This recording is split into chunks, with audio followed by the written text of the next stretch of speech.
What if the search for enlightenment is actually keeping you stuck?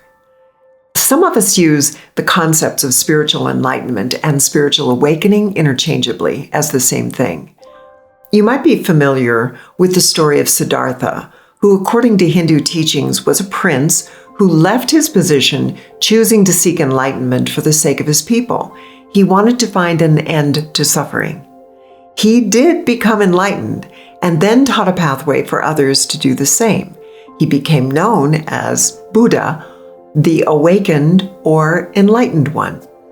But today, I'd like to offer a different perspective based upon modern sensibilities and applications of the words enlightened and awakened.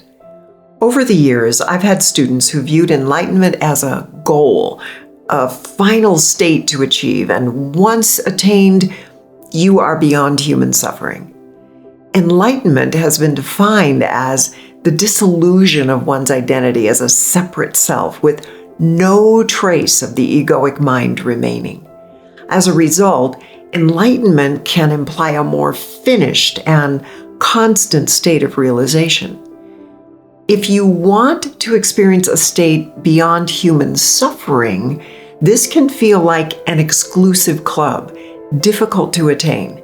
You're either in or you are out. If you've been traumatized, you may find yourself trying to leap over the emotional pain and become enlightened so you are forever free of that pain. So many seekers spend years, even decades, chasing an idea of enlightenment, only to end up feeling more lost, more disconnected, even in pain. Why? John Welwood, a Buddhist teacher and psychotherapist, called this spiritual bypassing. It's when we use spiritual practices to bypass emotional and psychological issues.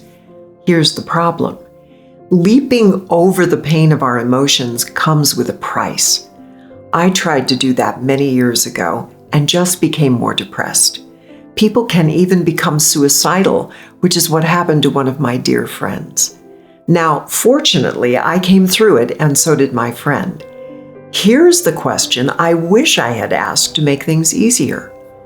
What if there was another way? What if emotions weren't obstacles to enlightenment, but doorways to awakening? My native elders taught me to pay attention to the entire wheel of life and to treat all four of our energy body experiences as equally important. The spiritual body, the mental, physical, and the emotional body. This is when I began to embrace the concept of awakening. The word awakening is a verb. It implies an ongoing movement or shifting in consciousness. It allows for an unlimited potential of discovery because consciousness is ever awakening to itself. Awakening implies limitless potential.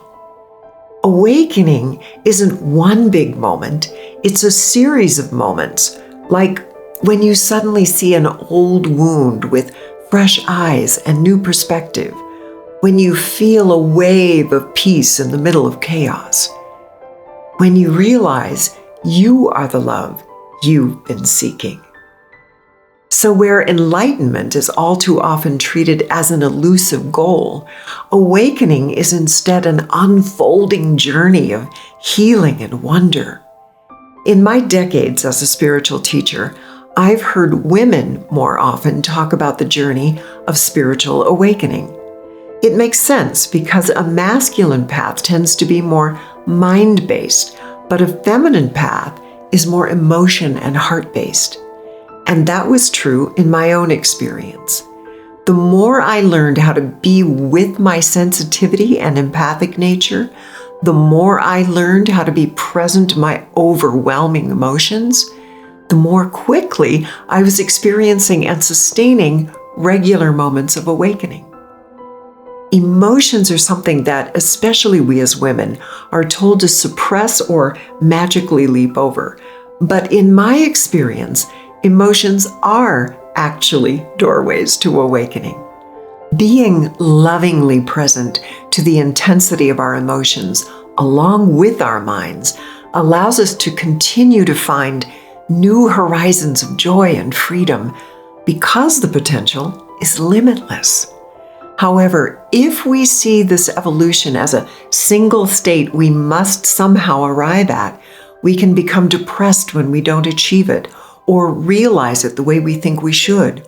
Or we have a moment of enlightenment, but become discouraged or depressed or even suicidal when we can't sustain it. Awakening is a journey that honors our human nature as thinking, feeling beings.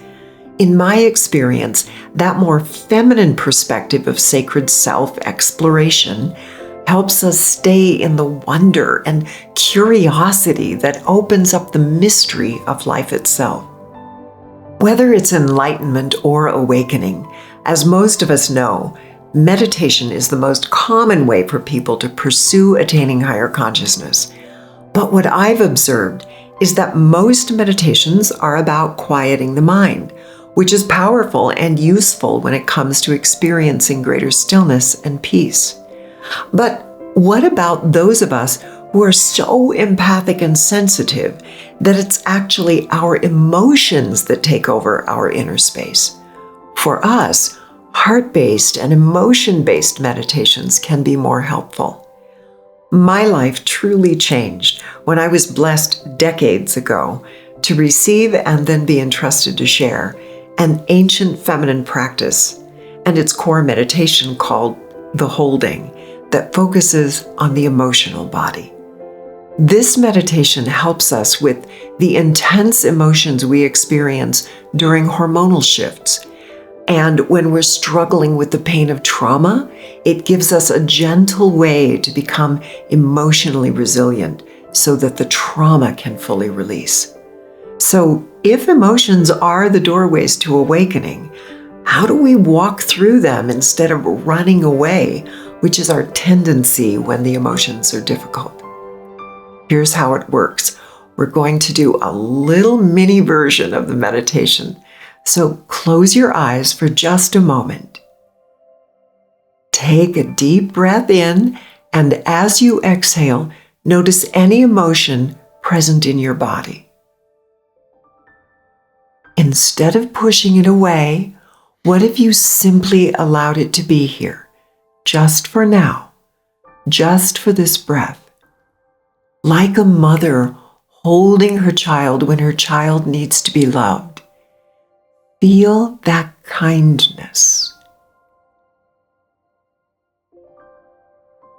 Good. Now, take a big breath and blow through your mouth and open your eyes. This is the feminine path to awakening. Instead of seeking to transcend, we sink in. Instead of rejecting, we embrace. And in that embrace, something magical happens. The pain transforms and a new awareness unfolds. We hold our emotions in love until the overwhelming feelings dissolve and no longer have any charge. Then you naturally expand into higher states of consciousness without ever bypassing. You're emotionally ready for the transformation. Thousands of women around the world have used this holding meditation to calm anxiety, banish trauma triggers, end lifelong depression, heal physically, and awaken. I'll leave a link below where you can download the full holding guided meditation for yourself.